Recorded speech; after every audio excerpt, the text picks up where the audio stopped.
All right, so we are indeed talking about Predator Killer of Killers made in 2025. And in this episode, you will learn how Predator Killer of Killers rewrites the Predator lore for better or worse.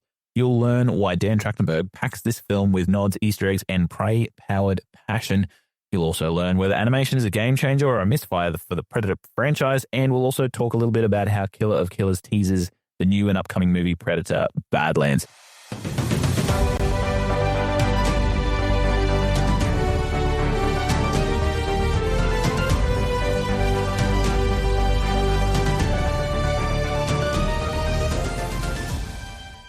Welcome to the Fandom Portals podcast, the podcast that explores how fandoms can help us learn and grow. As always, I'm joined by Mr. Brash Rackham. How are you today, Brash? Oh, not too bad yourself. I'm going very well. Today, we are talking about the brand new animated flick on Disney Plus called Predator Killer of Killers, made in 2025. This is a story about three of the fiercest warriors in human history become the prey to the ultimate killer of killers. But before we get into that, let's do our gratitudes. I'm going to go first, Brash. I am grateful this week for Spider-Man. My son adores Spider-Man. And before bedtime tonight, we ran around the house. I was an evil Spider-Man and he was a good Spider-Man. And we just kept playing that for a very long time. So I love his imagination and I love the fact that he's fallen in love with the character as awesome as Spider-Man, because what a great role model, for one, and an awesome game to play. So thank you, Spider-Man, and thank you for time with my son. Very grateful. What are you grateful for? I am grateful for my PlayStation. Oh, yeah. I mean, I've had my computer, I suppose, as well. But always after a shitty day, I can always rely on my PlayStation and my computer to fill me with endless hours of distraction from the world. I even started picking up playing a game again that I haven't played in a while. And that's always good. Always going back to those nostalgia hits. Yeah, yeah.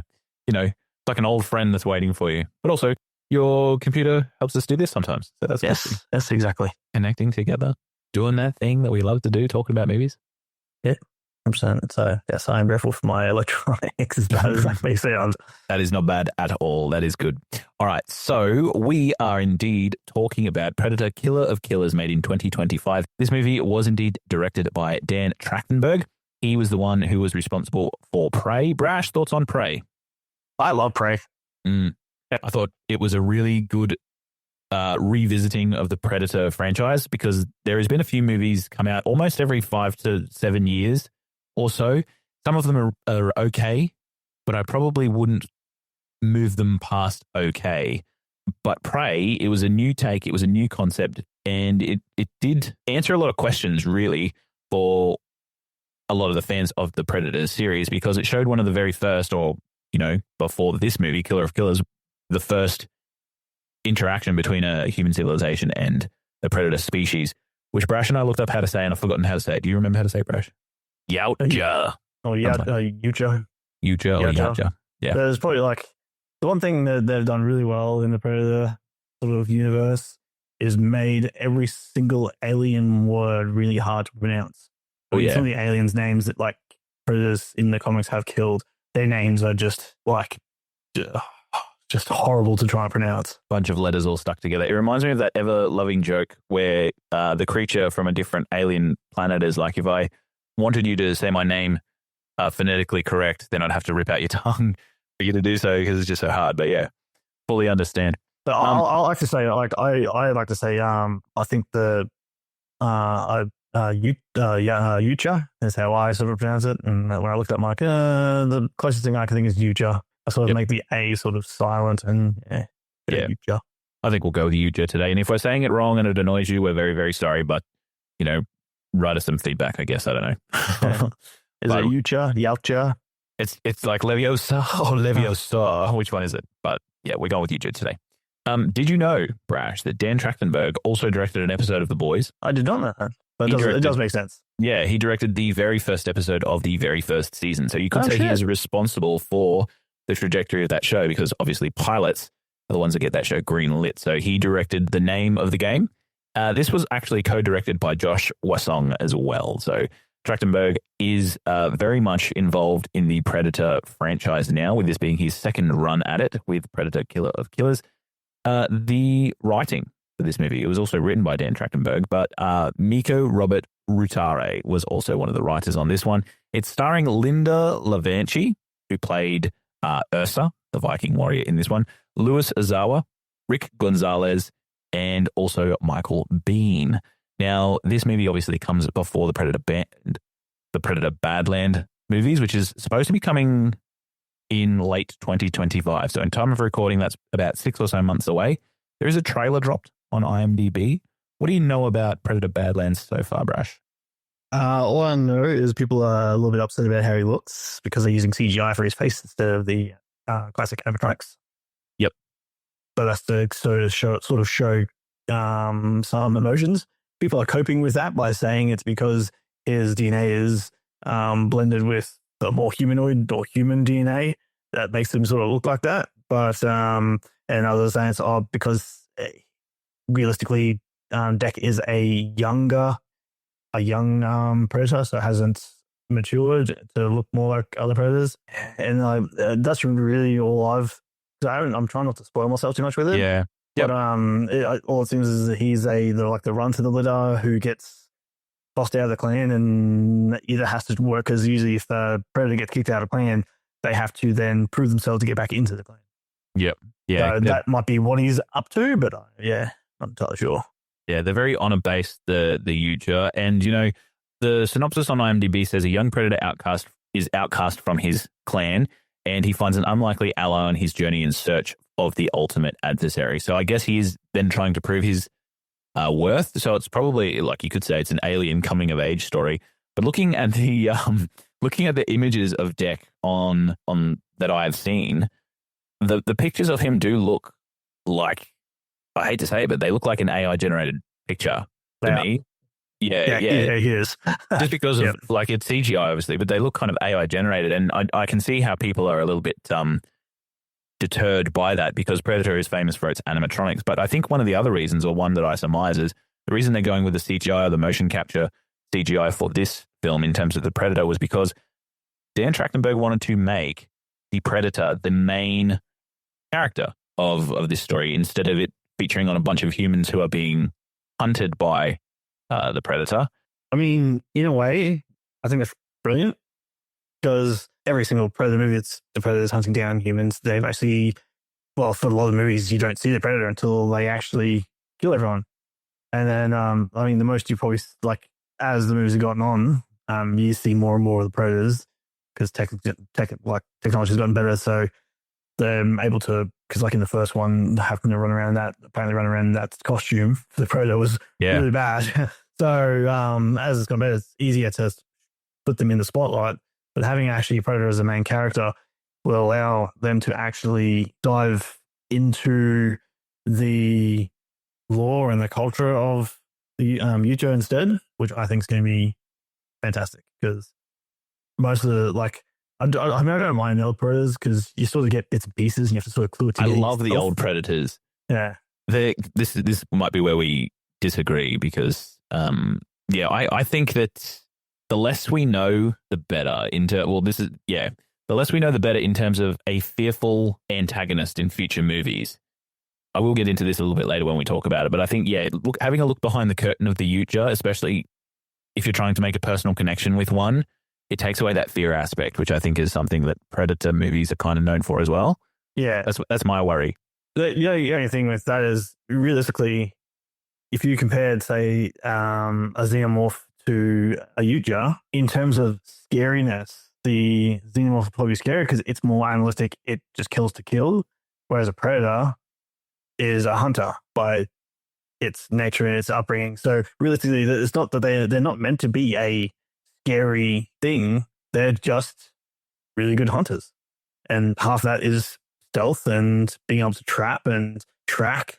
And so they're not, like, when they first even in the first movie, like, it's not so much that, like, they were meant to be, like, even it was meant to be scary. It was just hunting them. Like, you saw from its perspective it hunting them. And then I can't remember his name, but one of the guys with Dutch who was really attuned to the name. Billy. I think his name Billy. Billy, yes.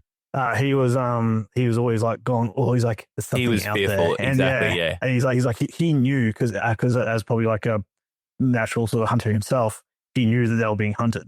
Mm.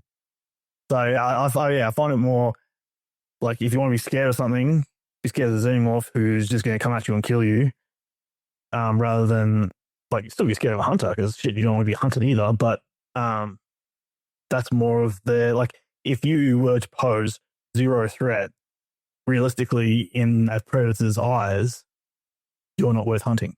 Well, that's exactly what happens in the first Predator movie, isn't it? The Anna, the girl that they pick up as one of the survivors of the camp that they completely obliterate with fire and bullets. The only survivor there. Yeah, he basically says, Dutch says, don't pick up a weapon because that's why he didn't kill you. So they are honor bound in that way. And with Predator Badlands coming out and with the Yautja becoming the main character, obviously named Deck, Dan Trachtenberg actually didn't ask me anything on Reddit about 2 weeks ago at time of recording. And he was asked what his inspiration was for taking a very drastic sort of change away from the original Predator movies when he sort of created Prey. And then this movie, Killer of Killers, is even bigger step away from those original sort of movies where the Predator was seen as something in the jungle to be feared. He's diving more into the backstory of it. And he's actually said here on Reddit that he said so many sci-fi films feature creatures and alien races as sidekicks or villains to the human characters, while oftentimes those creatures are the most interesting. I just thought how cool it would be to see a movie where the creature was the main character, and what if that creature wasn't the most obvious choice, but one of the most badass, vicious, and formidable in all of sci-fi? What if a predator was Arnold this time? What if he was the David on a planet filled with Goliaths? And then he said, would anyone let me make that? Turns out the answer was yes. So I think it was a curiosity that he had, and he kind of just wanted to flip it on its head. But I'm interested. But I think you said before about the xenomorphs and the predator, if you're going to fear one, in the Alien vs. Predator movies, I don't know anybody who roots for the xenomorphs, for one, always rooting for the predator. And for two, I think that for me, if you wanted to tell my 14-year-old self not to be scared of the predator, then I probably wouldn't listen to you as well. Because, yeah, this movie as well was another late night watch for me when I was younger, 14 years old. All Predator, the original, was with Arnold in it. But, yeah, I think that this one, Killer of Killers, I'm not sure where I sit on the change for me. Well, I know when I was younger, like, watching the original Alien, like, the fact that thing was so big, yet so fucking sneaky. And fast, yeah. And fast. Like, they'd be like, walk along, and it'd be like, it matched with the pipes work in the walls and shit. And it was just sitting there, like, you wouldn't even know it's there. And then all of a sudden, hair just creeps up. And that's me done. I'm out. Wipe my hands of that. With the xenomorphs as well, I would always feel safer when the protagonist had a big weapon full of bullets. With the xenomorph, if you pivot with bullets, then you're obviously dealing with the acidic blood that, puts holes in you and your spaceship as well. So yeah, they're a different kettle of fish as well. I think that the honor-bound Yautja is something that I would prefer if I'm going to choose between the two, but I think I like my predators as villains and sidekicks as opposed to main characters. I don't know. We'll have to wait and see what they do with Badlands. But yeah, but I also have a feeling that they're not going to humanize it too much, because realistically, the only person or the only other thing so far that they've named sort of humanoid is the character of Ellie Fanning's playing. Yeah, and she plays Thea. And there are some rumors to say that she is one of the androids that feature in the Alien franchise. Yeah, as well. Which will also mean that realistically, if he's just on a planet full of other sort of monsters that he's killing, then yeah, realistically, there's no humans to dehuman, like sort of like to contrast him against. So it's just like a badass who's someone who's a villain, or in our eyes a villain because they're always hunting humans, is now just hunting other monsters. So it's just like, instead of them hunting us now, we're watching it hunt something else. Yeah, very true, very true. All right, let's jump into our hot takes quickly, and then we'll get into our Fandom Fact Face-Off. All right, so our hot takes is where we discuss our first thoughts on the media and unpack the boldest opinions from what surprised us to what split the room.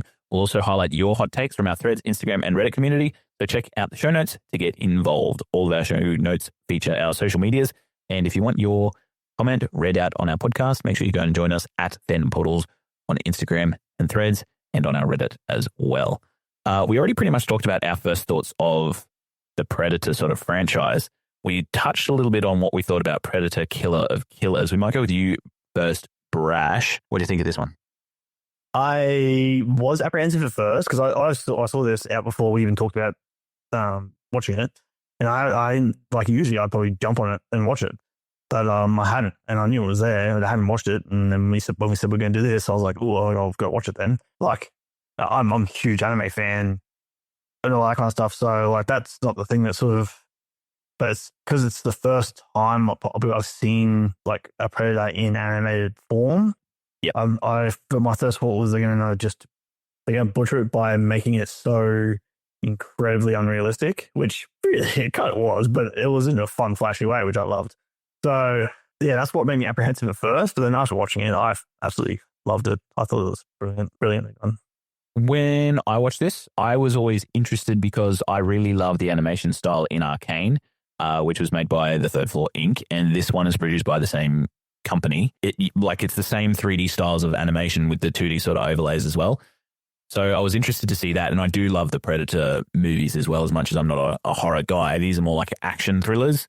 So I did like the MASH. There's a lot for me to talk about later on when we actually rate this in terms of how it sort of landed. I was excited and then was let down. So we kind of went through the opposite journey, I guess, with ours, but we'll go through that a little bit later. Let's jump into our Reddits to see what our Redditors have said. All right. So we have Downton Agent 3323 that says, I need Dan to take this franchise as far as he can. Apparently, Downton Agent was born too early to explore the galaxy, born too late to explore the Earth, and born just at the right time to explore the experience that is the Predator Renaissance. So obviously a fan there. We also have Constant Risa, who has also agreed, saying that being a Predator and Alien fan is finally pretty damn good again. I probably disagree with that because I feel like being a Predator fan was always good. You know, I don't feel like there's been a bad Predator movie. I even like Predator 2. It's gotten 29% on Rotten Tomatoes, but I actually like Predator 2 with Danny Glover. It's always a fun ride for me. So Alien movies, though, they don't really hit for me. I think the only Predator movie I'm sort of like, this is pretty shit, was that Predator. Not Predator, not the first Predator, but the original Predator. It was like 2018 one. Yeah, that one had Boyd Holbrook, and the Predator went to the suburbs. Yeah, and don't get me wrong, like the cast I had in it was all they had really good actors in it, but like I just feel it, man. It was just a bit. I think my favorite one, other than the original, of course, was Predators, the one that came out in 2010 or so. That is an underrated and very excellent movie. Yeah, with Topher Grace, Adrian Brody, Lawrence Fishburne is in it as well. Walter Goggins is in that. That's a star-studded cast, man. If you want to watch a Predator movie and you want something that's a little bit updated from the 87 original, that's the one to go with, in my opinion. I think that one was pretty good. You don't see Topher Grace in enough, I reckon. I like him. He obviously is famous for Eric Foreman from That 70s Show. And Venom from Spider-Man.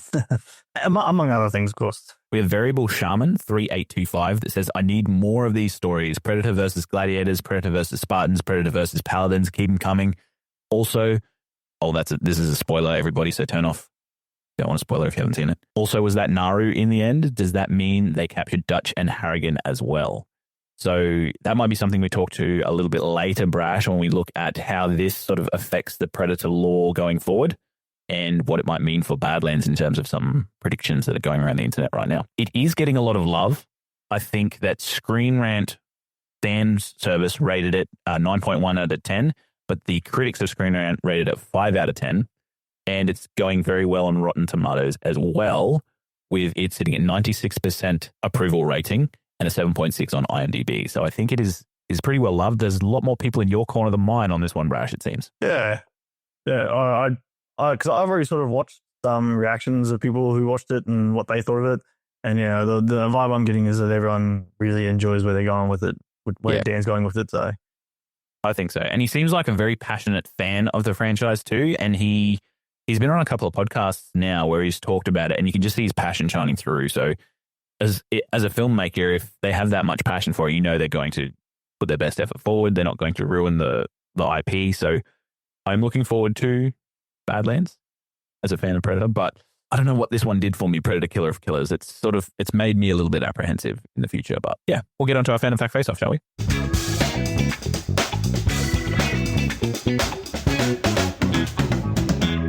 All right, so this is where hosts go head-to-head with trivia about the focus media, learning new facts along the way. When the hosts collect 25 points, we will give away a movie voucher to someone on our mailing list. Our mailing list is available for you to sign up at www.fandomportalspodcast.com. All right, so I might go first with this one. All right, so the brute predator, which is the hulkling Yautja warrior that fights the Vikings in the first instance of this movie, Predator Killer of Killers, has a very technologically rudimentary weapon in comparison to ancestors that come after him. Can you explain why he only has a stupid little hammer and nothing else? I don't know if this is correct, but from what I know of predators, when they go to hunt something, they go with sort of a semi-equivalent type of weaponry. So they wouldn't go with their whole entire arsenal against people with just hammers. They'd be a bit more, because otherwise it's too easy and it's not a challenge. So that's why that's my understanding of how they act. Like they've still got all the cool gadgets. So like even like because if you look at the Edo period one where in Japan, his sort of weapons was chain whips, similar to the kunai on the chain for ninjas and stuff like that. And he also had throwing stars that did explode, but that's because they're technologically more advanced. But they sort of had similar-ish weaponry. So I think, is that the reason? Is because they have to match the time period? Yeah, so the Yautja have a very strict code of honor, and most of the time they will match their opponent, but they will also use the technology they feel is equivalent. In this particular case, in the Brute Predator, he was kind of unique to the franchise up to this point because he actually voluntarily discarded his cloaking device early in the fight. And basically, he is somebody who preferred to do his killing with bare hands. And I think he kind of did that because the technology of the people he was fighting at the time was very basic. The other reason that I have here is because the Predators also learn from all of their previous defeats. Yep. So as they advance in time, their technology also advances, much like the human race does. But you'll notice as well, like this first Predator, the Brute Predator, was damaged heavily by the spear that sort of was part of the weaponry of the Vikings out there. And then in the very next iteration, the Stealthy Predator in feudal Japan, he actually utilized a spear, but had modified it slightly as well to have the kick out. But at the sides, yeah. So they're always constantly learning and evolving, and that's part of their survival of the fittest mentality. But they're also bound by that strict code of honor as well. So I'll give you a point for that one because you're absolutely correct. They match their opponents in technological advancements as well. And you can even see that that's a callback to the original Predator in 87 with Arnold Schwarzenegger, when the Predator does find Dutch and holds him up by the neck at the very end and climax of the movie. He could kill him and rip out his spine right there, but he sort of stands there and goes to fight him hand to hand or blade to blade and does that sort of honorable warrior sort of fight at the end. Whereas if that was a xenomorph, would bit his head off straight up. So 1 point to you, Brash. One of the voices in this film had also played a character in one of the other Predators. Do you know who it is? I read this one and I love this one. Louis Ozawa. Yes. I love Louis Ozawa. He's such a... Yeah. He was in the original Predators and he played Hanzo, who was the Japanese warrior that had the samurai sword. And in this one, I believe he plays Kenji is one of the twins' names. And he plays the main from character. the feudal Japan arc. Yep. Through this one. So... Well, he plays Kenji and Kiyoshi. Yeah, both of the brothers. He does the voice of those two. But I thought that was a really good nod, and I think it was purposefully done by Dan Trachtenberg as well. There are rumors circulating that obviously... so Kenji survives, and so does and Torres. Yeah, the brothers. Yes, correct. Yeah, so, Kenji survives. Yeah, there are rumors going around that Kenji is actually a predecessor to, or an ancestor to Hanzo, who appeared in the Predators movie, and the samurai sword that he uses may be one in the same as the one that Kenji uses as well from the ship. Yeah, that's a that'd be a cool callback.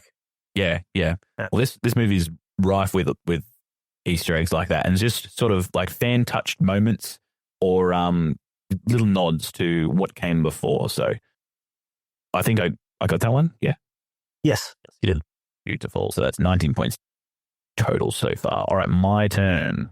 Another voice actor question. Michael Biehn is a voice actor who, well, he's a voice actor now, but he was a full screen actor, and he had previously played and been famous for playing Kyle Reese in the Terminator movie. Do you know what other role he has had that has made him one of the only actors ever to complete this trifecta? Was he also in Aliens?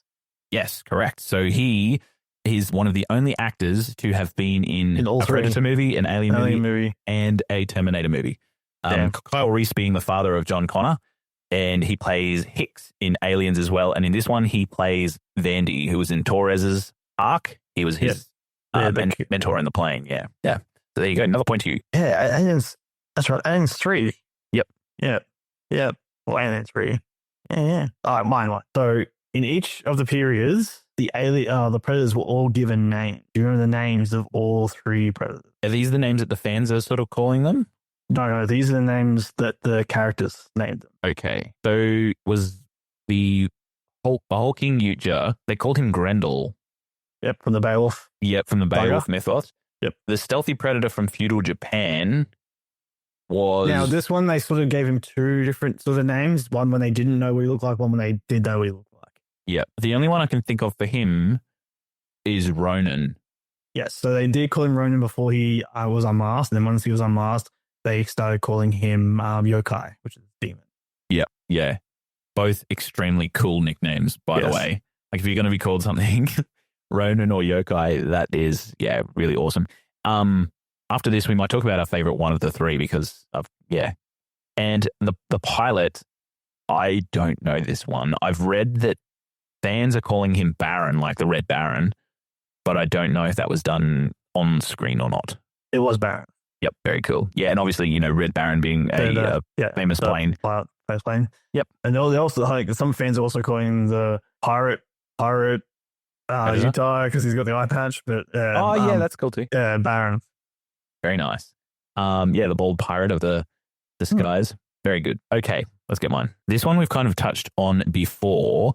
The end credit scene for this movie, Predator Killer of Killers, features a few people that we can see in cryo tubes that are characters from past movies. One is very obviously Naru from the Prey movies.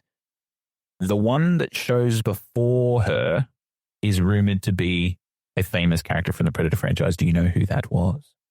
So people have said either it's going to be either Dutch or Royce, but realistically, it can't be Royce. Explain. So with Royce, at that time period of where they currently are, Royce isn't alive yet. Yeah, because that one's set in the future, isn't it? Predators is set in the future. And currently, from what we can tell, Predator Killer of Killers is set at a particular point in time, and the Predators have been collecting champions up until that point. So in order for it to be Royce, they would have to have some time travel technology to go forward in time in order to collect him. And currently that hasn't been explained or put into the movie. So realistically, it's more likely Dutch. Has to be Arnold Schwarzenegger as Dutch. I mean, I reckon it'd be awesome if they get Dutch back because they got him in the Predator game. Yep. So it'd be cool for him because it depends. If they continue on with the animated, it'd be a lot easier.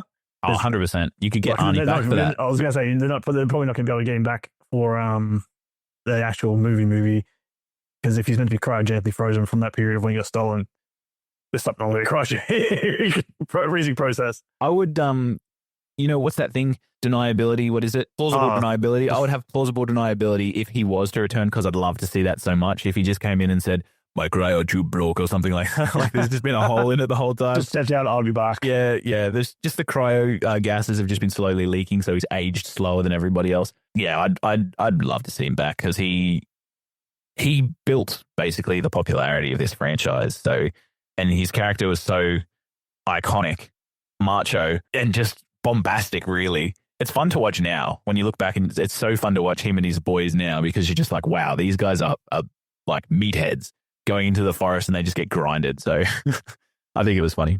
And I did also hear that, well, some people were saying that it also could be, what's his name from the Predator? Quinn McKenna, Boyd Holbrook. Oh, right. Oh. Mm. But I sort of also disagree with that one because he's meant to have started an organization, like a secret military organization to combat against predators with his new Predator armor suit. Yeah, look, I don't think he would be taken or captured easily on the Predator ships, or not as easily as Torres was, at least. So I'm hoping for Dutch. Fingers crossed for Dutch. I think a lot of fans are too.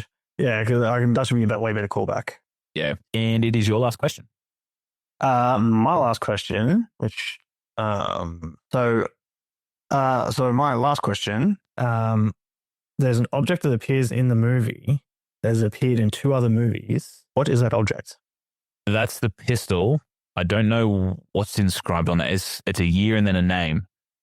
But I know that one was in Prey, gifted at the end to Naru. It's also gifted to Danny Glover's character at the end of Predator 2 as an honorable trophy of their victory, which suggests that Naru was captured before the gladiatorial fight at the end of this movie because they'd obviously already had the pistol to then give to Torres. But it's interesting that through line has come through. Is there any other history associated with that pistol that we know about, or is it just so far that pistol has shown up 3 times and it's interesting and a nice little nod? So in the comics, that pistol, well, first of all, you got the question right. Thank you. Woo. It is the Flipnock, the flip pistol. It was Raphael Adolini's pistol. In the comics, it belonged to a pirate captain, Raphael Adolini, and was taken later on. But in the comics, the pirate captain had to fight off a bunch of native people on an island, and he actually teamed up with the Predator to kill all these other people. But that's now since sort of been retconned because Raphael Adolini turned up in the Prey, probably the same character, perhaps, than the comics, but it's not in canon. The comics aren't in canon. But yes, he appears to be someone who's with furrowers, the people involved in the fur trade. The fur trade. But like throughout the whole movie, he doesn't seem to be exactly with the group. He's just tagging along. And in the movie Prey, he gets his leg cut off by the Predator, and helping him patch up his leg, he shows her how to use the gun, and then she feeds him some medicine which cools his blood down, and she notices the Predator can't see him, which is how she ends up figuring out a way to beat him by making herself invisible when she finds the fur captain and stands there as the Predator walks past her, even though she has a pistol. But she can't. The Predator with his heat vision can't. Thermo vision can't see her, and that's how she's like, "Ooh, yep, he can't see me." Bang in the back of the head, steals the mask. So very clever. Then, so it is. She has the pistol at the end of that movie, but it is believed that she's taken, and so is the pistol. And then in Predator 2, at the end, the Predator is Greyback. After the city hunter is killed, Greyback then presents Danny Glover's character with the pistol as sort of a trophy of the fact that he won. But I believe that this is a thing that they do. Say, hey, look, you won. Yeah. And because we don't understand them, they're probably also like, hey, in a couple of weeks, we're going to come snatch you up. Yeah, we're going to snatch you up. That leaves, we'll get onto that in a minute, but that leaves us with 23 points at the end of our Fandom Fact Face-Off. Next week, when we do it, we will most likely hit the 25-star giveaway will be activated. If you wanted to be a part of it, make sure you join us on www.thefandomportalspodcast.com. We're now going to go into our set secret segments where we're going to talk about all of the Predator code lore and what this means for the future of the Predator franchise. The Set Secret segment is where hosts look behind the scenes of the Focus movie to give you all the information of what went right, what went wrong, and what was interesting about the way this movie was made. This week, we're going to dive a little bit into the lore because there is and it feels weird to say Predator, quote, lore, Brash, considering this all originated in 1987s with a popcorn bullet and explosion flick in terms of where this creature originated, but it actually has exploded in the last 40 or so years, to the point where we now have, from this movie Predator Killer of Killers, the notion that there are lots of different predator types. So in this one, we're obviously introduced to the brute predator and then the stealthier predator. And every predator in every movie has looked different and specialized for the time period that they have arrived in. Even the one in Prey was more of a savage, animalistic kind of predator than before. But one thing that bands these Yautja together, even though they all look different, is they all follow this strict code that they all must stick to. And it's been hinted at lots and lots throughout the movies where they have this strict code of honor. And I think it's been more further explained in the comic books and things like that. But when we're talking about the Yautja specifically, there are things that they're not allowed to do. And when they're fighting or hunting, rather, these code violations can cause them to be exiled from their clan, which I think is something that's going to be explored in Badlands. So some of the things, when a Yautja is actually expelled from their clan, and we know that there's lots of different clans of Yautja, and some of them take this a little bit more seriously and others don't. One of the things that happen is you're labeled as a bad blood. And when you're a bad blood, I think this was explained further in the comics as well, it's an insult to the Yautja culture. And basically they're marked for death and they're also exiled. So once that has happened, there is actually also a way that they can take backsies almost, like get back in. It's like they have one chance or something. So here it says, when a Yautja wants to restore its own honor, it's sometimes permitted after being outcast from that clan to prove itself, basically.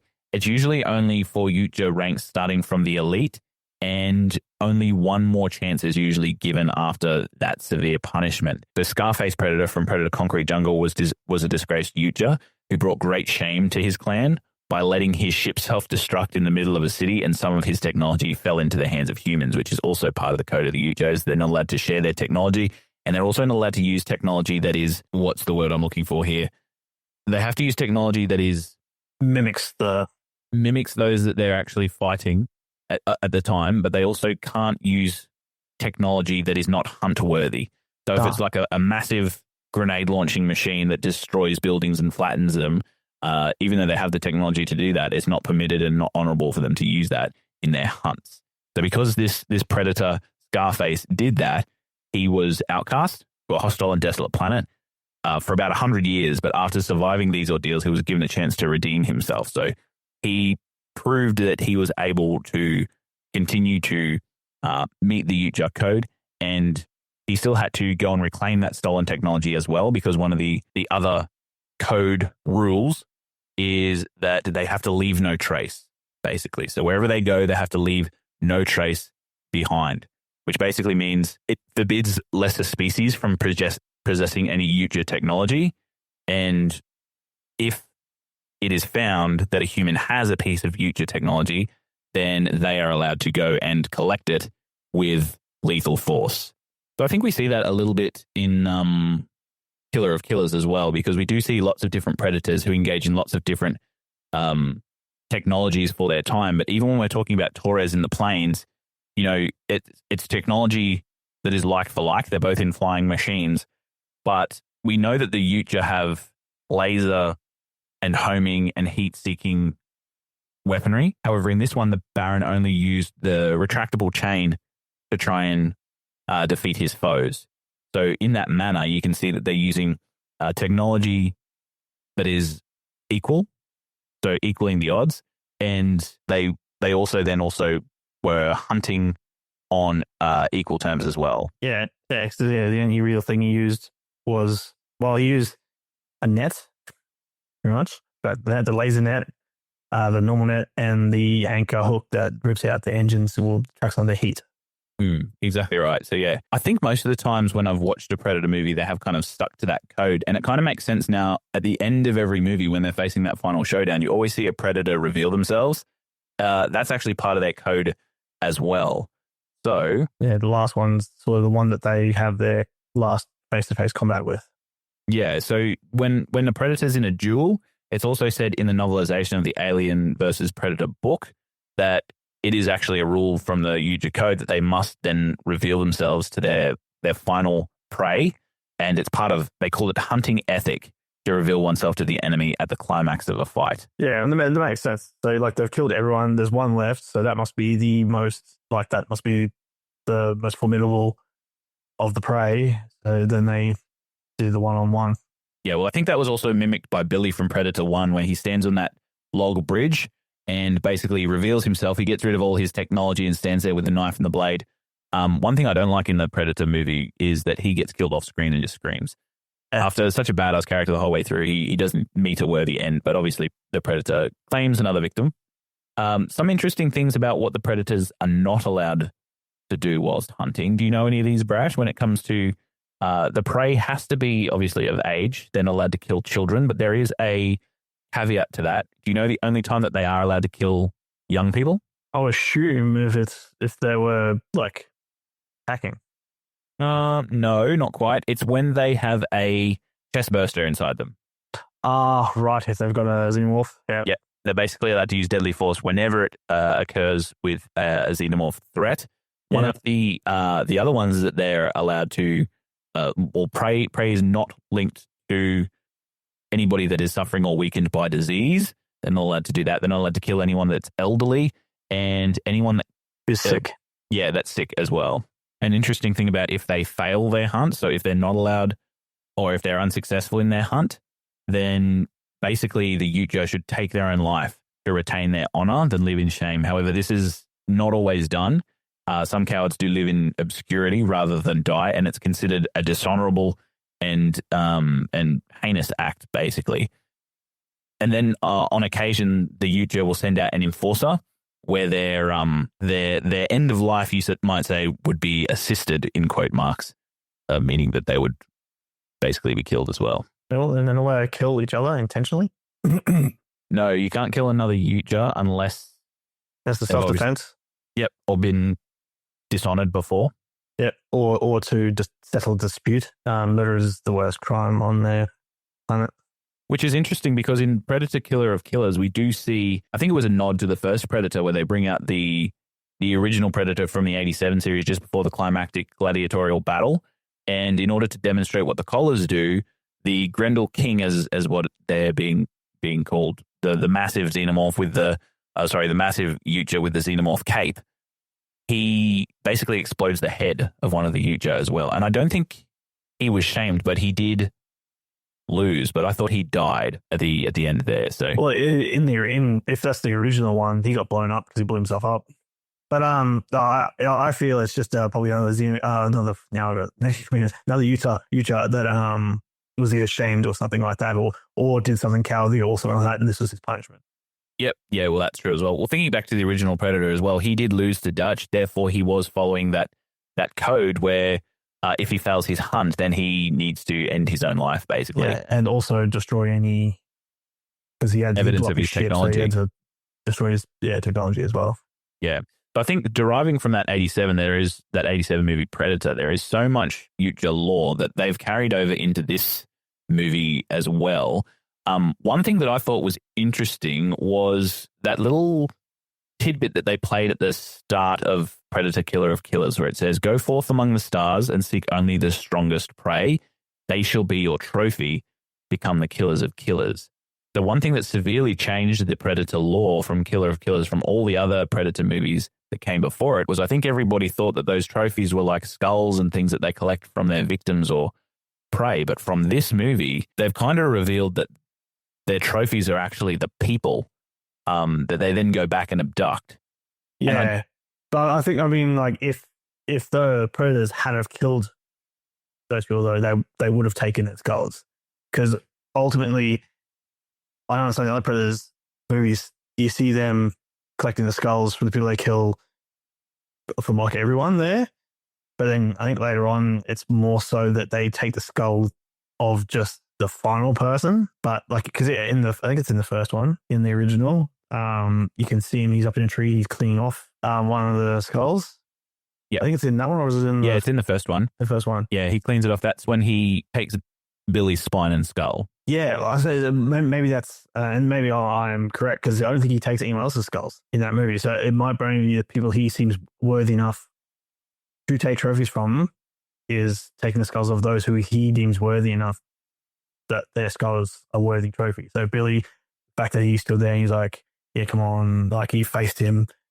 He's like, yeah, you're worthy enough to be a trophy. Yeah, well, that's true. And, you know, Billy was also pretty dangerous. And we know that the Yautja consider more dangerous prey a greater glory and honor to defeat and hunt. So yeah, it may be more prized in terms of that particular trophy. But I thought it was interesting to note that even at the end, when Ursa does basically sacrifice herself to let the two other characters, Kenji and Torres, escape in the ship, they don't kill her.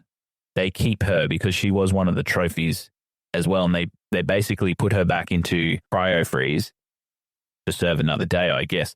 But that's kind of the part of this that I didn't really enjoy, because I think it's like, if a human being is strong enough to defeat one of the Yautja and they're so honor bound by their tradition, I don't think it's a very good prize or very honorable for you to go back then and catch them and put them in gladiatorial combat, because I think that the best thing that humans can do, and the reason why humans are hunted so much by the Yautja, is because of their ingenuity, their ability to use the environment around them, and the challenge they present to the predator species. But if you pick them all up and you put them into an arena, then you're really just placing them in a disadvantaged situation where the Yautja would then shine. So it's almost like that's not an honorable fight. That's not equaling the odds as part of the Yautja code. That's almost like playing into their strengths.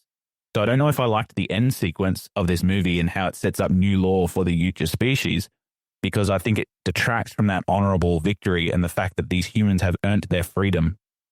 Because now, whenever I think of a Predator movie previous and I watch them again, knowing this, I'll think, okay, was this person then surviving this movie, picked up 3 months later, taken to the alien planet in the Colosseum, and then killed in a disadvantaged situation where they're versing a Grendel king?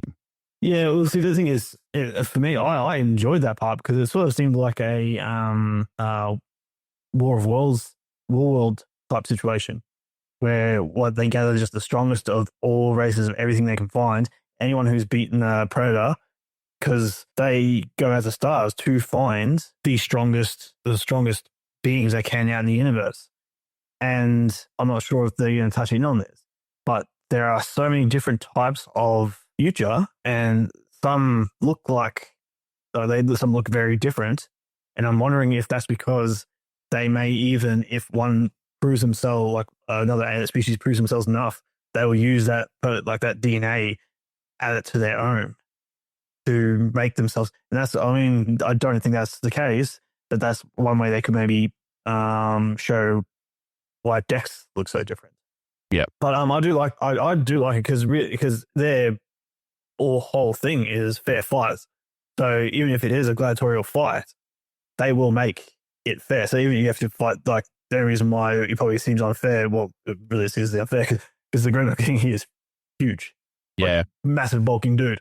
But the ingenuity of, say, the human race, because even when like they were on 3-on, when realistically it was only just Ursa and Kenji, they were not too bad. Like, they didn't really have a chance, but they were injuring him. See, that's where I think it's fine, because you had Ursa and Kenji there, and they were given their weapon of choice. But that's not a fair fight, though. Well, 3 versus 1. Realistically. Yeah. Well, 2 versus 1. The Yautja have to stick to their code. The humans definitely don't. But yeah, that's realistically not true. That's 2-on-1. That's what I mean. So, like, if it was just, say, Ursa versus him, he probably would have went down there and he probably would have fought her barehanded.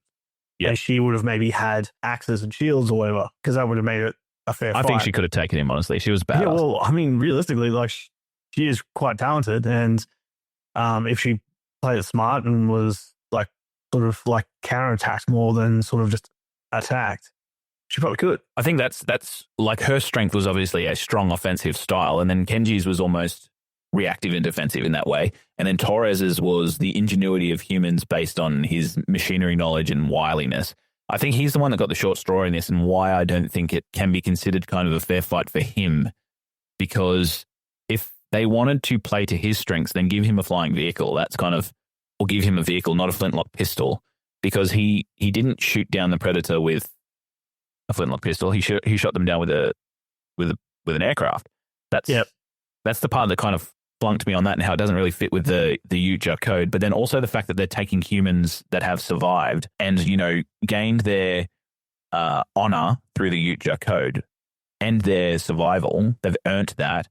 And then now they're going to come and pinch them and take them and put them in cryo sleep to serve another day once they've completed. It's almost like when we do it in schools, it's like, okay, you've completed your assessment here, but now here's another assessment after that that's just as hard and almost twice as deadly. It's just like...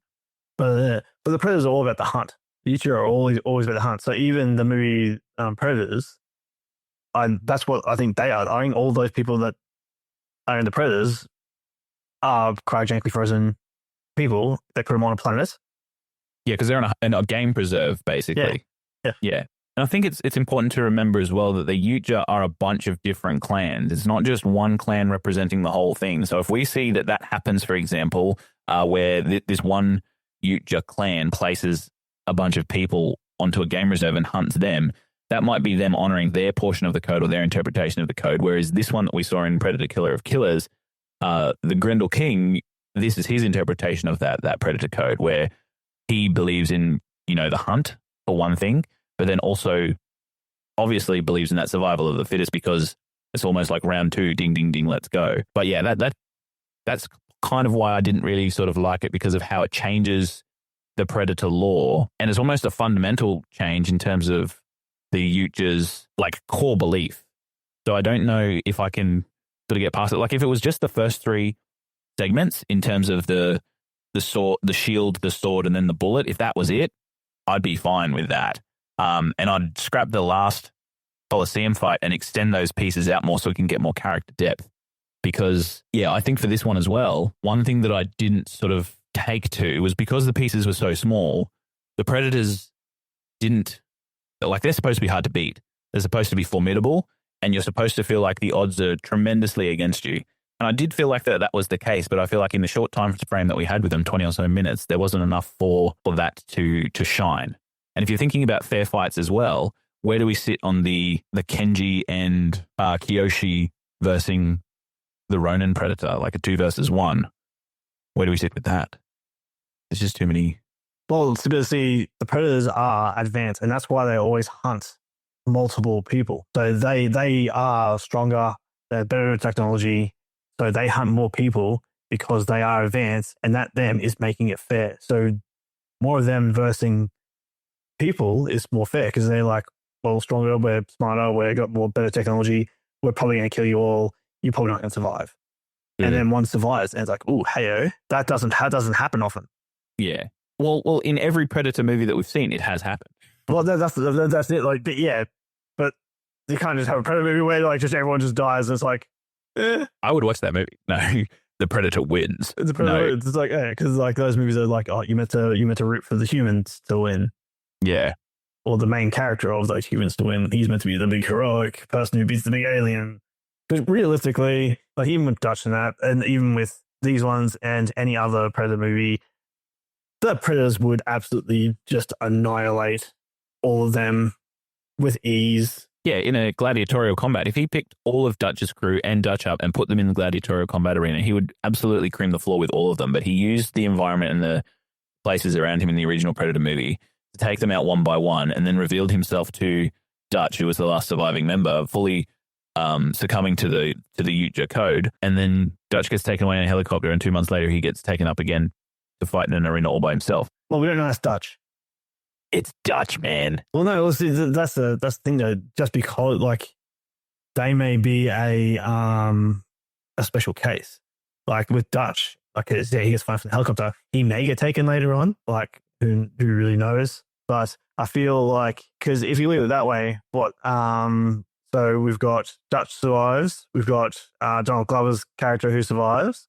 We've got Naru's character who survives. Yep, Naru's character who survives. Royce survives as well, but... Got Royce, that's in the future. Yep. But then that's, 4? Yeah, and I think... Over, like, if you don't count the new ones now, 4 over a period of... Since 849 BC. Thousands of years, probably. Even probably before... Before Ursa. Even before then, like... Before Ursa, yeah. they've been hunting there. Plus, hunting on other planets and other aliens around the universe, which we saw in the cryo chamber as well in that last scene, showing that they don't just hunt humans. I think that was actually an important addition because it's not just humans that they go and they find and they hunt. They do go to other planets, which basically expanded the universe even more.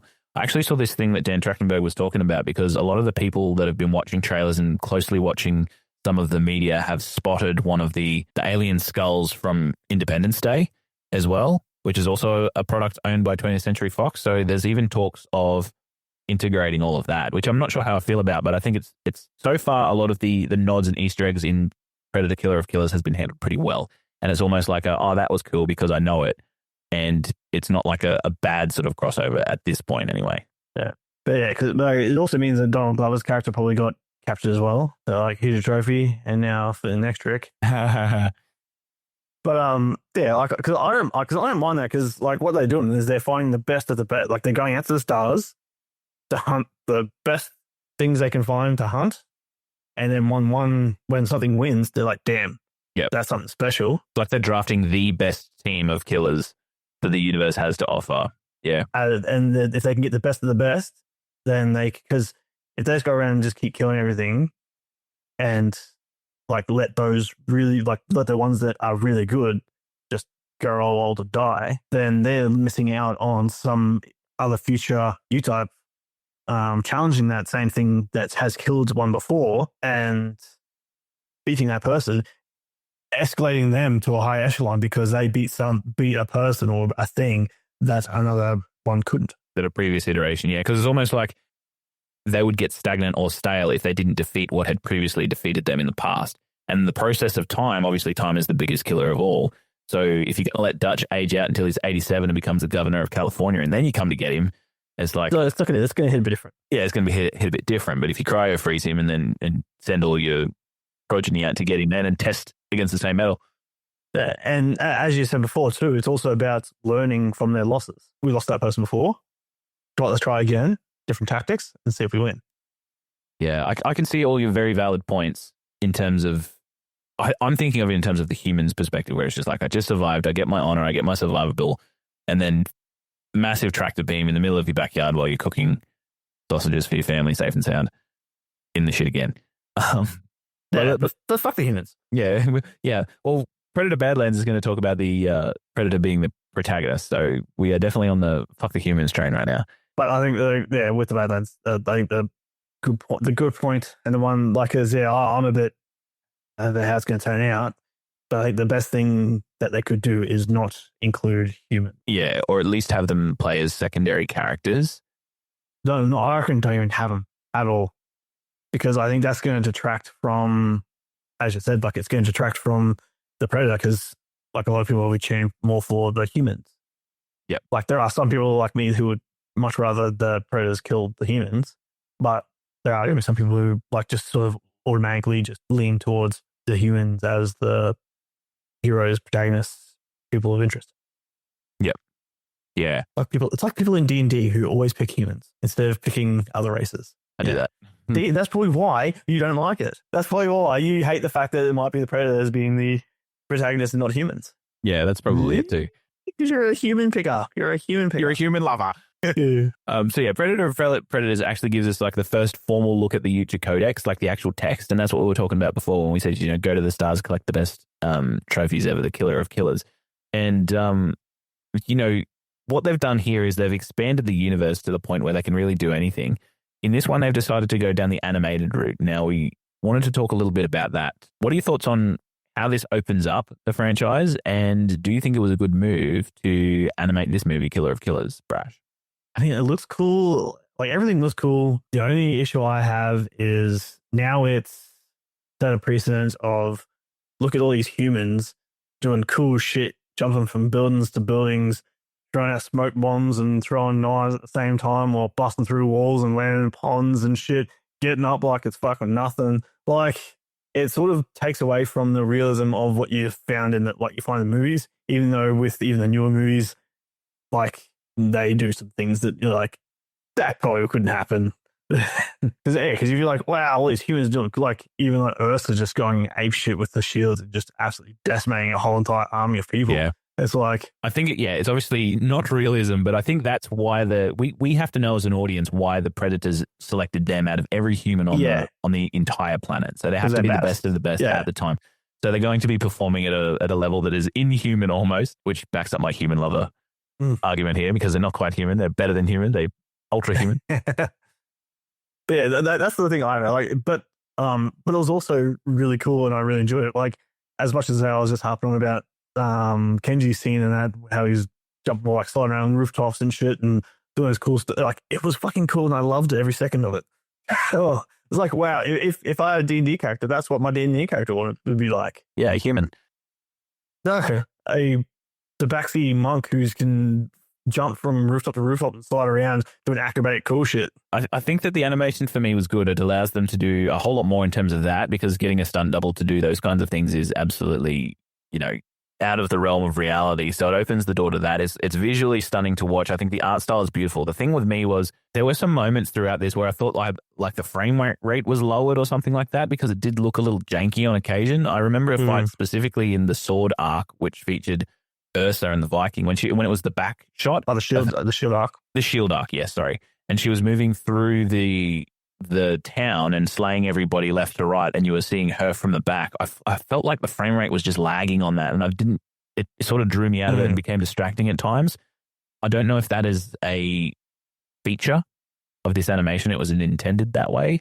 If they're going to do more, I hope they'll sort of fix that, but that kind of detracted me from it as well. But I do enjoy that it allows us to then also get lots of different looking predators, because that expands the species as well. It expands the lore and the canon, because we can see lots of different types of predators that are adapted to lots of different specializations, instead of being limited by prosthetics, but then also limited by whatever CGI we can do at the time. So to me, I think animation is a good move. Doesn't mean I don't want to see any live action predator. Don't want to not see any live action predators anymore. I definitely do.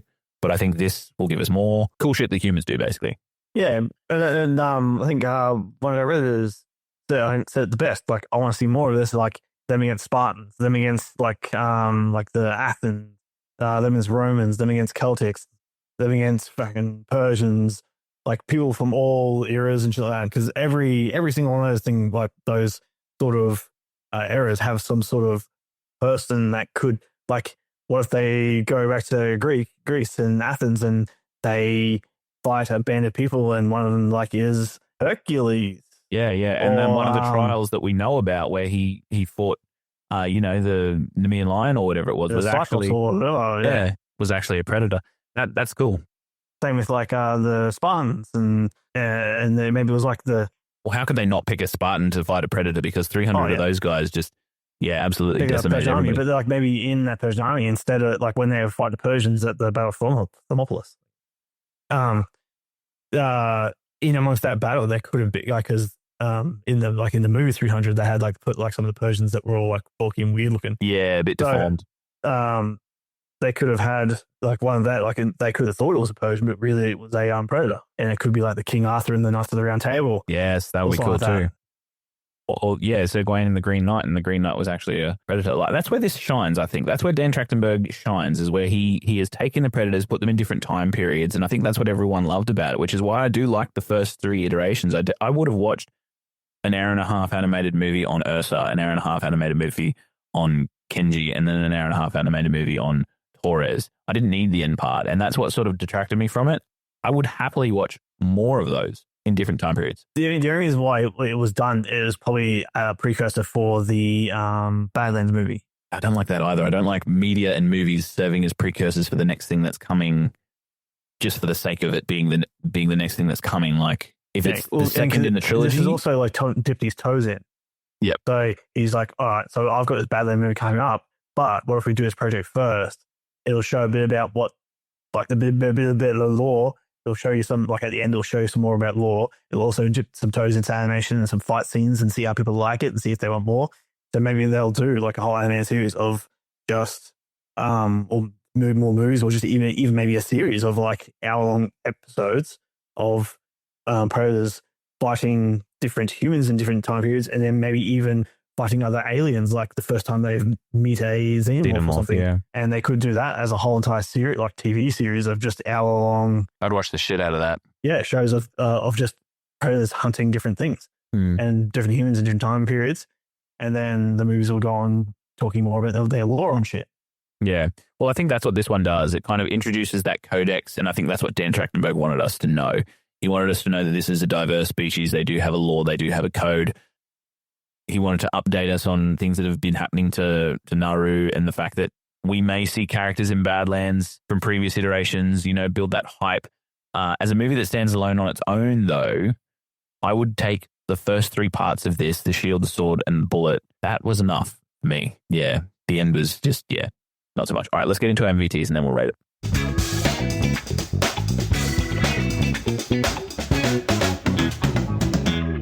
All right, this is our most valuable takeaway, the heart and soul of the podcast, where we break down the one thing that hit hardest, stuck longest, and taught us something new from what we just watched. It is our moment to spotlight the takeaway that made us think, feel, or see things differently. This is what we learned from Predator Killer of Killers 2025.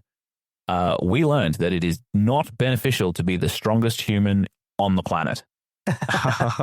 Be weak, be defenseless. But don't be the weakest, because that's who they hunt for food. Exactly. Be middling. Be middle. Average. Average is good. It's okay to be average.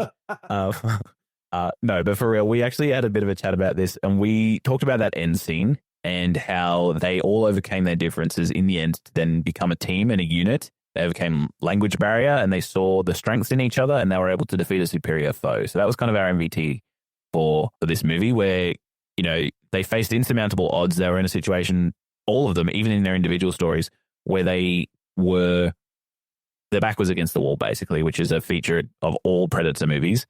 And it shows that human ingenuity, that rascaliness of us as a species, and basically the fact that we work better together than we do alone. The sum of our individual strengths, when combined with others' individual strengths, can pay off massive dividends when you're facing a challenge. It doesn't have to always be when you're fighting a predator either. It can be in lots of different situations. Just in life. Imagine if every single person on this planet put their heads together and put all their technologies together and work together. We could already be out in the stars. Yeah. Dude, this is going a little bit off topic, but my hope for the future is that of like Star Trek. That Frank is listening to this right now, and he is just like clapping your praises, Brash, because Star Trek is 100% aspirational, and it's basically Gene Roddenberry's theory of what if humans did basically this? What if they all worked together? What if they put aside all their differences? What if they pooled all their resources and just worked for the betterment of humanity? And I think they do this in a mini sort of way in Predator Killer of Killers in the End Coliseum, when they're given all their weapons, they're given all their tools, and they use all of their strengths. And, you know, even to the point where Ursa sort of sacrifices at the end, she sort of knows what she wants as her purpose, and she helps the other two get away in that manner as well. It's that strength values that they're talking about when you're sort of moving towards a common goal. And Torres is sort of like the linchpin for it. So when both of them pretty much at the same time. So when Ursa's about to kill Kenji with the axe, he shoots the axe. Yeah. And in the pose, looks exactly like the last time she pretty much saw her son alive after he's thrown the spear. Yeah, Anders. And for Kenji, it's like when he was about to get killed by the predator, and then his brother came in and blocked it out of the way, sort of took that. The way that he did so for Ursa's axe once again onto Torres, yeah. Onto Torres by shooting the axe and knocking the axe away.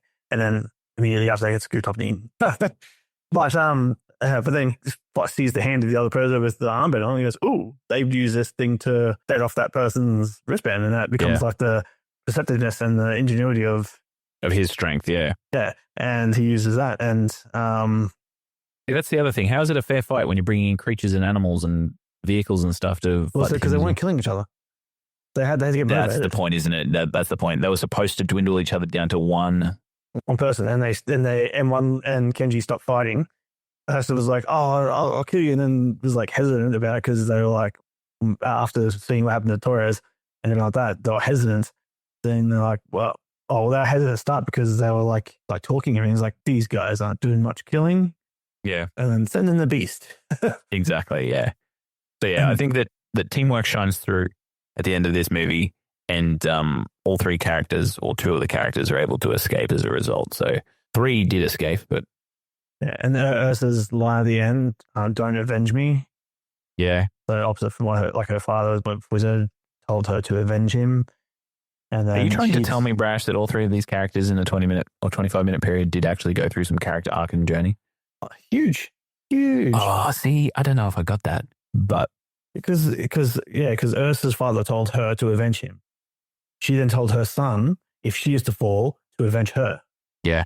And then it's just a constant repetitive vengeance cycle that's never going to end. And at the end, when she sees them working together and she's like, I can help these people escape and live. And if I was to tell them to avenge me, all that would happen is they come back and be in the same situation.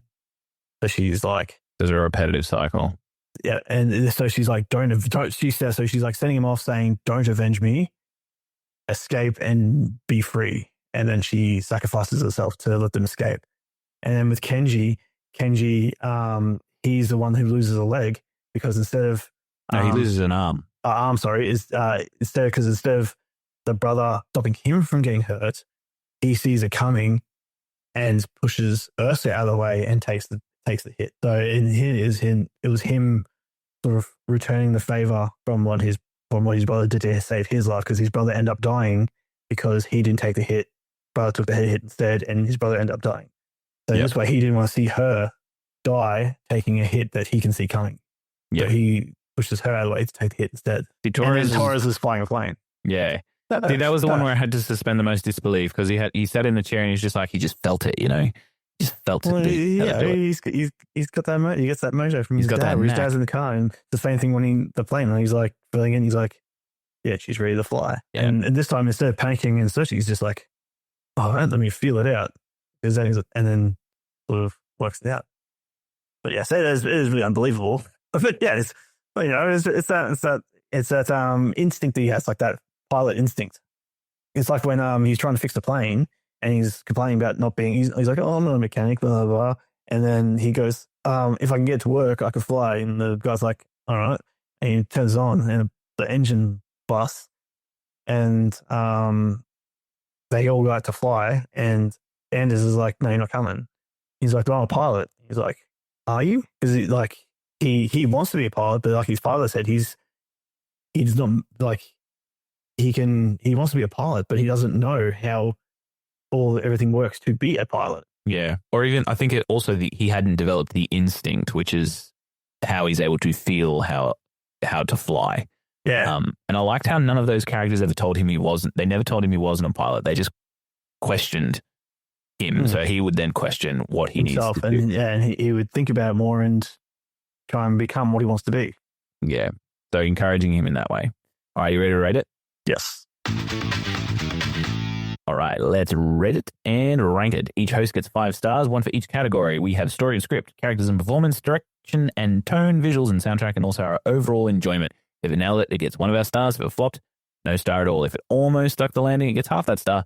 And at the end, each host lands on a personal score out of 5, and we take the average to update our official Letterboxd on a board. If you want to follow that along, you can track us. We are at Fandom Portals on Letterboxd.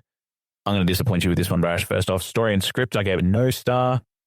I think that this was an action blockbuster smash. Like, there is a lot of great fight scenes in this. I think that the script and the dialogue, there wasn't that much of it. And Torres' dialogue, especially, like the protagonist just kind of like talking to himself. I guess it felt like filler dialogue to me. There wasn't much emotional sort of resonance there for me anyway. But with the script and the story, as we said before, I think that this purpose of Predator Killer of Killers was to bridge the gap between Prey and Badlands, just to get people excited and talking in the conversation about Badlands, and maybe drop a little bit of lore that Dan Trachtenberg wanted us to know before Badlands came around, so there weren't too many questions about the movie that is coming out.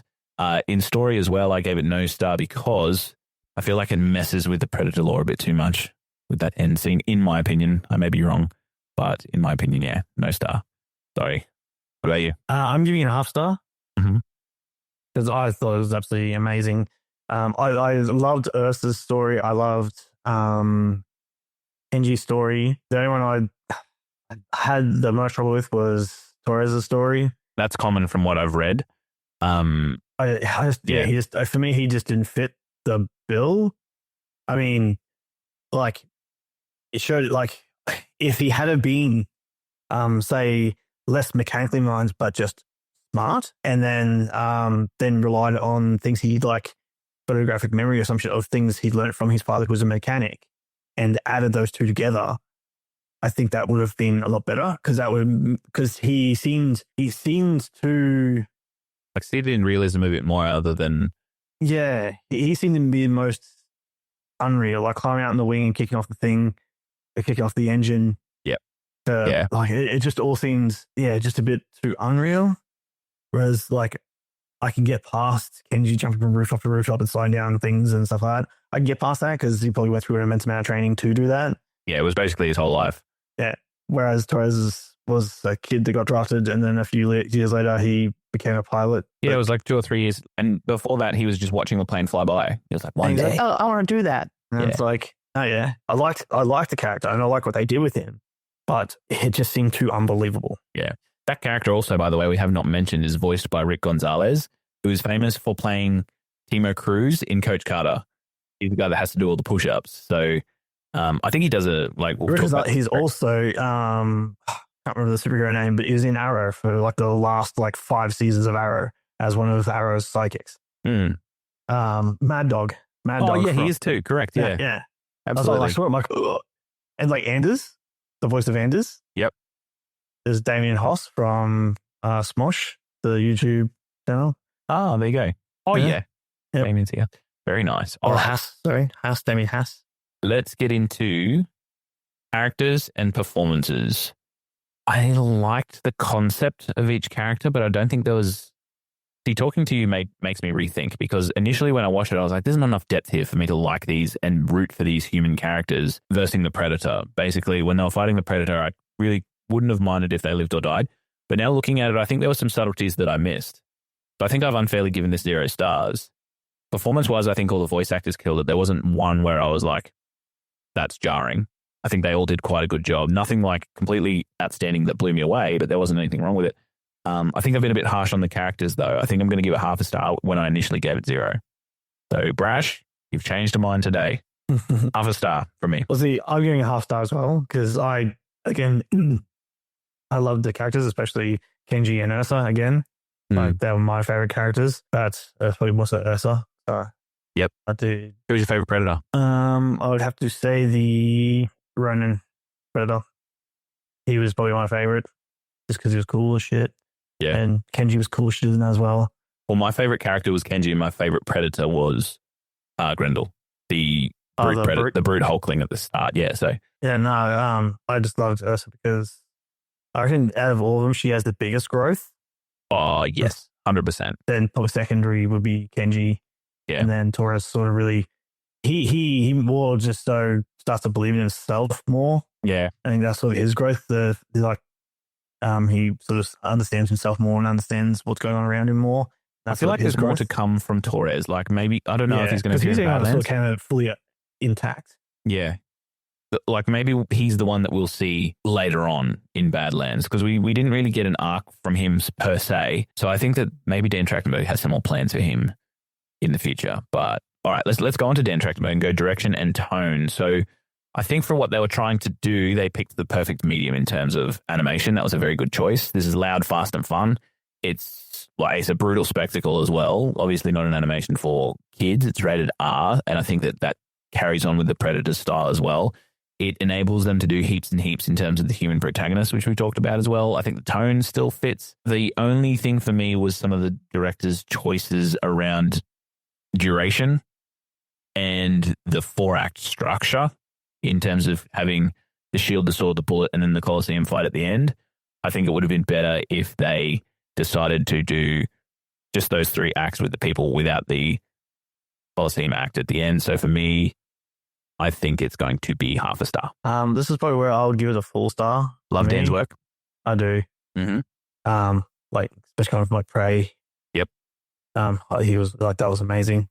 loves Prey, and then coming to this, and because this is where we different opinions because I loved the culmination of everything coming together at the Colosseum at the end. Because really, I don't know, because I haven't really read any of the comics. This whole thing with the Colosseum, and I don't know if it's in there or not, but like in the comics, it could already explain. Like in the comics, it could have explained that they do this. Yeah, there might be things we're missing. And even though like the comics technically, I think most of the comics technically aren't canon or anything like that. I think they pick up the ideas in that from the comics. So there might be things in the comics where this is something what they do. And for me, like the way I look at it, it makes sense for them to do this because, as I said before, why waste talent when they find it? Yeah. So, and I think it's dipping the water, and I'm hoping it's dipping the waters into showing more of the different fights between different humans and predators in the future, possibly in animation, because I think it was probably the best thing to do, go to animation with this, especially when if they want to show off different predators and different humans in different eras. Probably the easiest and best way to do that is through animation.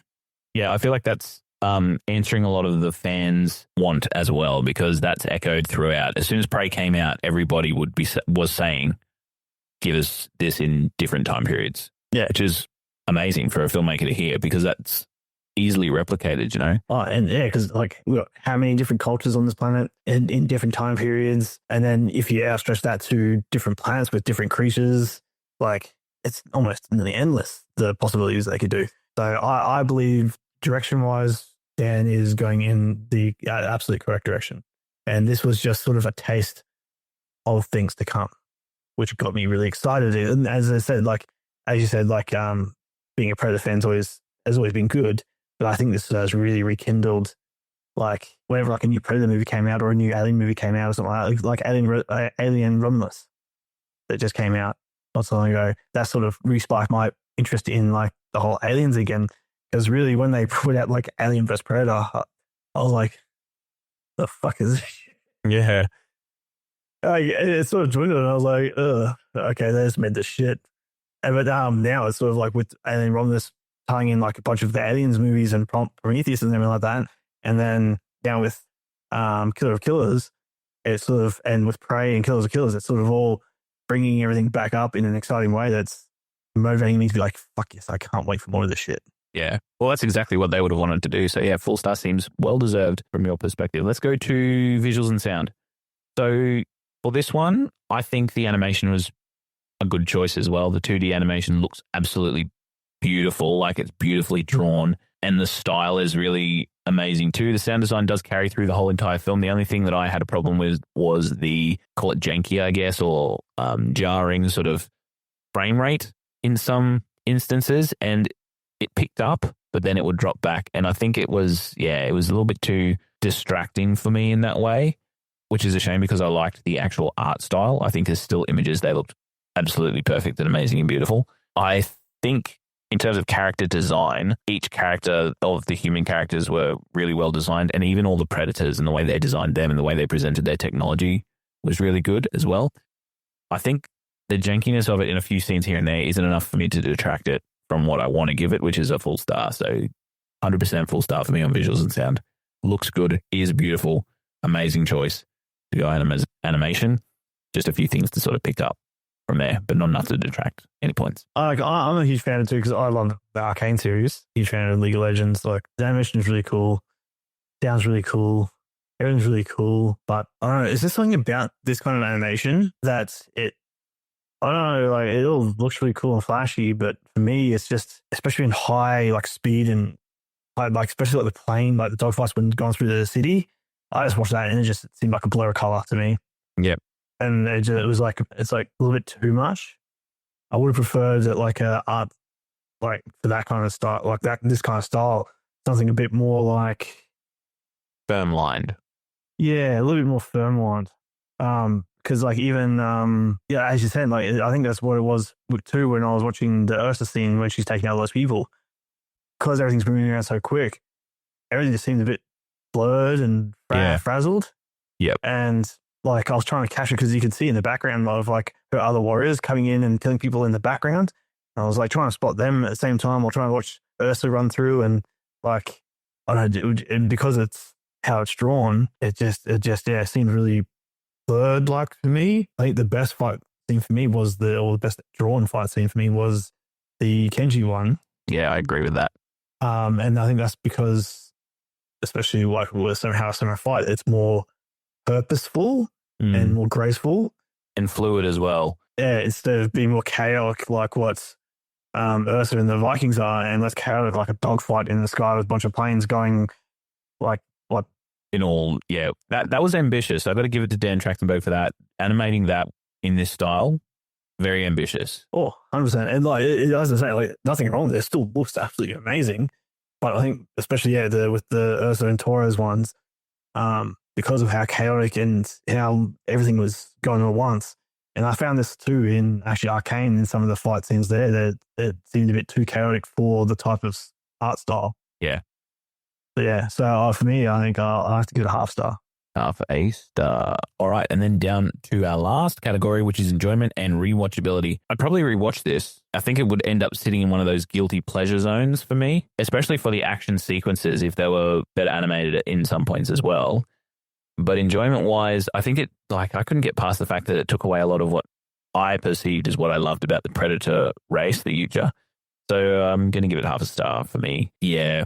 I wouldn't say that they carnaged the Predator lore, because I think that there are a lot of things that they did touch on, and there are a lot of things that you can look at the Predator Codex or the Yautja Codex at and say, yes, a couple of those boxes were ticked. For me, I think that there's kind of like not enough for me to say whether it was damaging to the lore or whether it was adding to the lore in a positive way, because there is a breadth of movies that came before it that they'd be detracting from, and a lot of comic books and things like that they'd be detracting from too. So yeah, I think half a star for me for that one. I'm giving it a full star. I loved it. I'll watch it again many times.